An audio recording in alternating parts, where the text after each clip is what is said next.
the H7583 10-inning jig, available on Grizzly.com.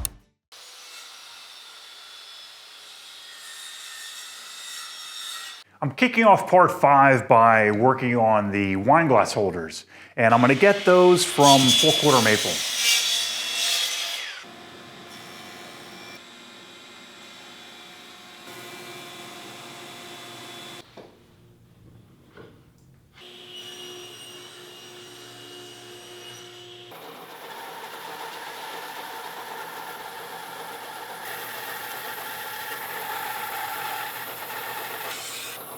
With all those boards resawn, I need to flatten one face and then plane these to their final thickness.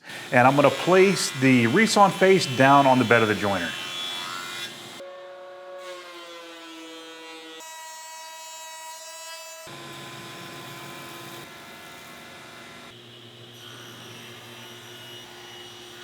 I need to next make the component that's going to get attached to the wine glass holders that's going to allow it to be suspended down lower from the bottom of the shelf.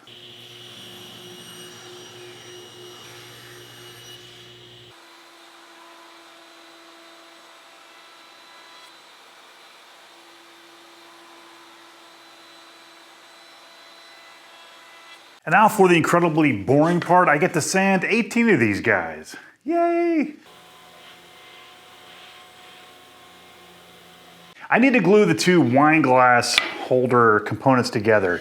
And to help me do that more quickly, because I have 18 of them to do, I set up a little gluing rig. I just take this section of the wine glass holder and I insert it into here. And I just use this little shim to keep it from tipping forward. And then when I go to glue on this section of the wine glass holder, it sets the correct space, and then I just clamp it down.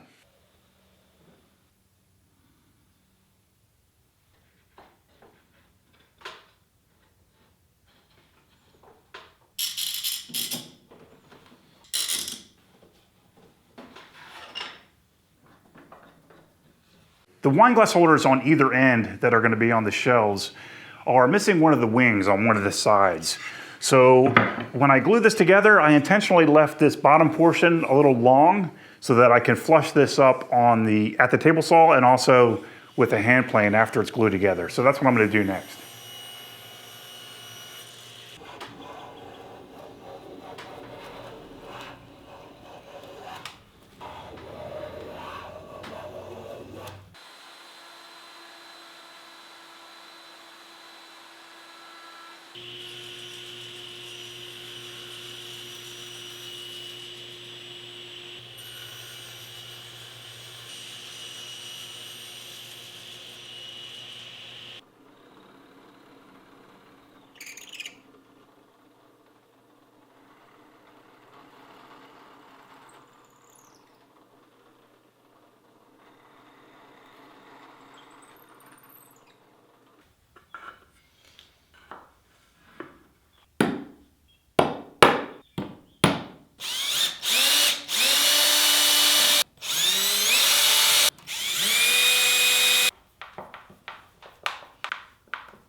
Now that I have all of the wine glass racks installed on the shelves, I need to start working on the wine bottle storage system on the bottom.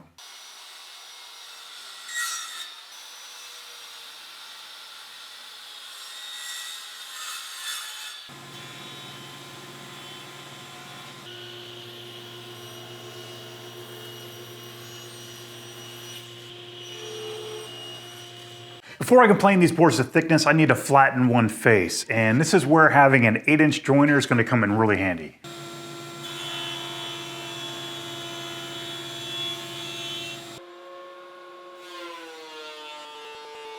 The center board for the X wine bottle holders needs to be a glue up of 2 boards. So now that I have the boards planed to their final thickness, I'm going to edge joint one edge to get it nice and square and straight, and then I'll glue them together.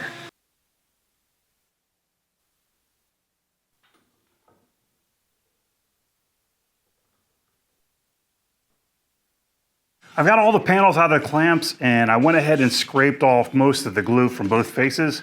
Now it's just a couple passes through the drum sander.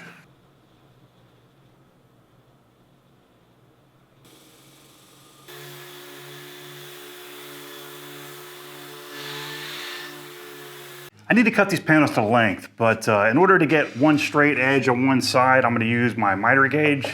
And I can't use my miter gauge in the typical fashion with the fence closer to me because it will fall off the front of the table saw. So I flipped it around the other way, and I'm going to push the work into the fence as I go backwards. And I've also raised the blade a little bit higher than normal so that I have enough room to cut the board before the miter gauge falls off of the back of the table saw.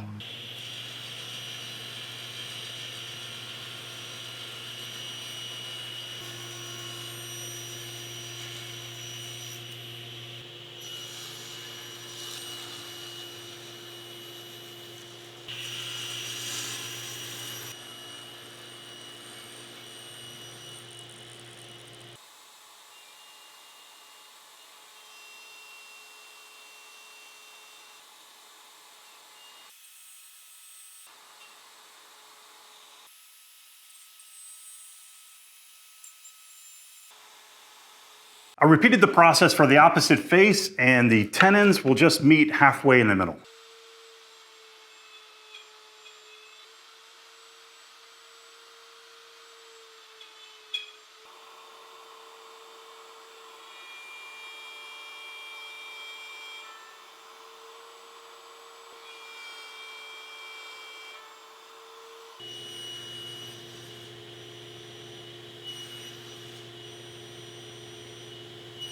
With the joinery out of the way, I need to turn my attention to mitering the sides of each center board.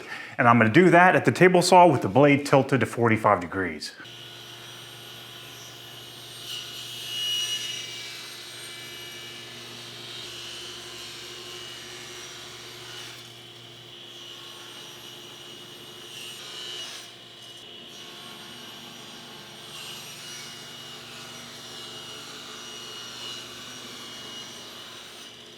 I have all the wine bottle holders dry assembled, and the client wants me to inlay a piece of cherry right in the center, or a square of cherry in the center of each wine bottle holder for some contrast.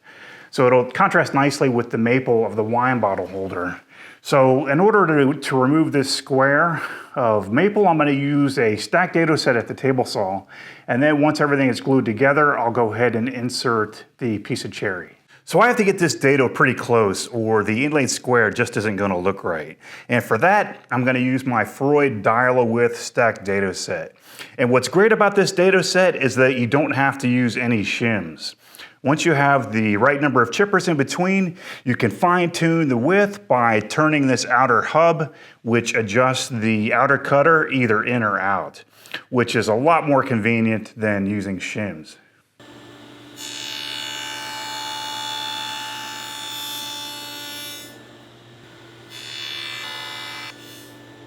I didn't film this glue up, but I want to show you guys how I did it. I went ahead and put glue on all the tenons and all the mortises.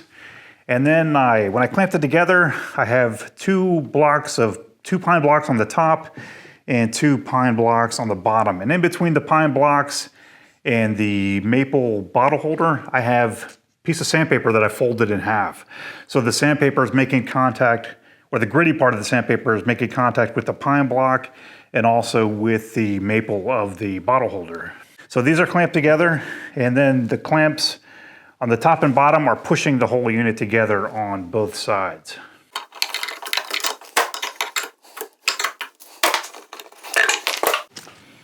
The ends of the wine bottle holders are going to get a square piece of cherry.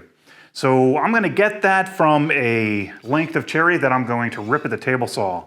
And I'm going to rip it a little bit wide in both dimensions, and I'm going to fine tune the fit by using my dial indicator and making minor adjustments to the rip fence.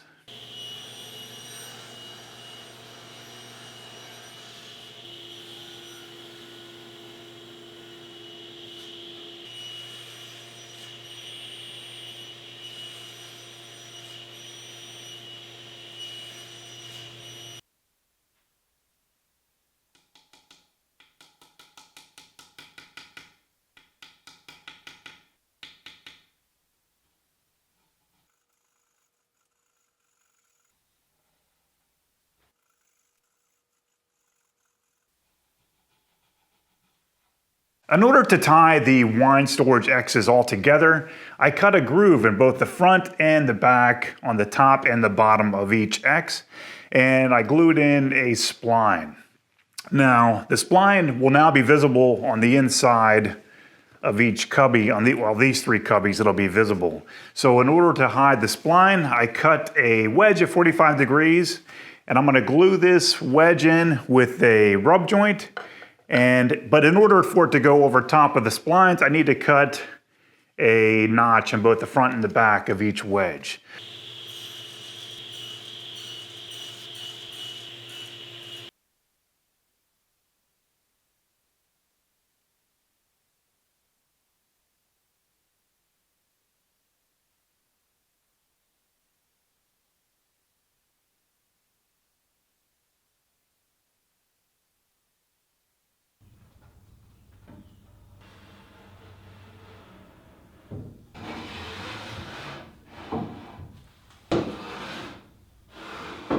After 2.5 months of work, my wine hutch is finally finished. This was definitely a challenging project, but at the same time, it was also a lot of fun. And those of you that stuck with me for all 5 parts of the build series, I also hope that you got something out of this build as well. I'm sorry to see this guy go. This was a commission piece, so this isn't mine. But I'm gonna be sorry to see it go, but at the same time, I'm gonna be glad to finally get my shop space back.